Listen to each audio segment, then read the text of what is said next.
This chart tracks the upward trajectory of California's homeless budget. Between 2018 and 2025, the state allocated $24 billion to address the issue. Despite this record spending, the unhoused population spiked by 34% in a single year. That statistical failure represents roughly 511,000 individuals currently surviving on the streets or in their vehicles. This demographic includes 199,000 public school students, many of whom are attempting to learn without the stability of a front door. While the IRS can track a $600 digital transfer, the California Interagency Council on Homelessness literally stopped tracking where this $23.5 billion fortune went after 2021. The state auditor dubbed this lack of documentation a data desert.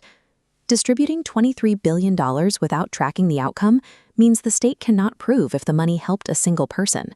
When billions vanish without a single metric of success, the crisis persists, while the flow of capital into the sector continues without any requirement for results. State funds do not go directly to the pavement. Instead, they are funneled into a complex network of private, nonprofit organizations that operate behind glossy public relations campaigns and mission statements. Because the state abandoned any consistent method to verify outcome data, these organizations effectively grade their own homework. They continue to receive state funding year after year, allowing executive salaries and administrative overhead to rise, regardless of whether they actually reduce the street population. The audit reveals a stark outcome of this missing oversight.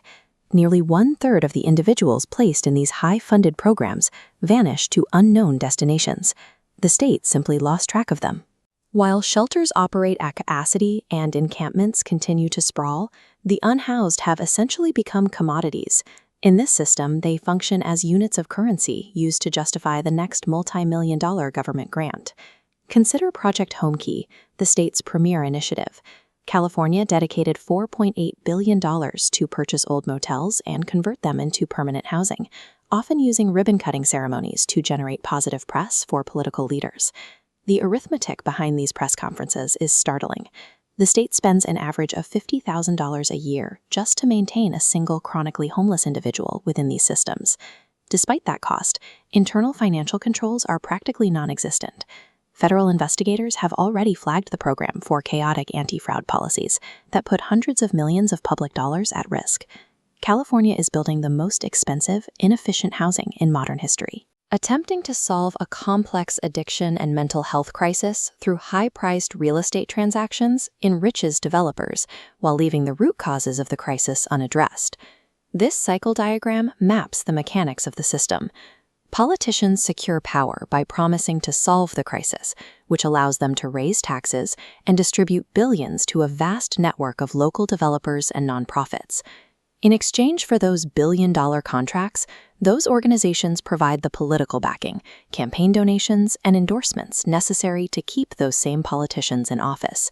It is a closed-loop economy of political patronage.